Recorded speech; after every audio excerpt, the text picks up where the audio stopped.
let's get started with this Kim Kardashian inspired look.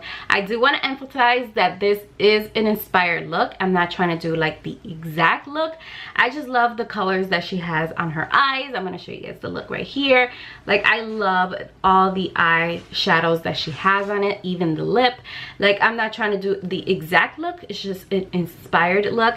So I hope you guys enjoy it, and yeah, let's get started with this makeup look.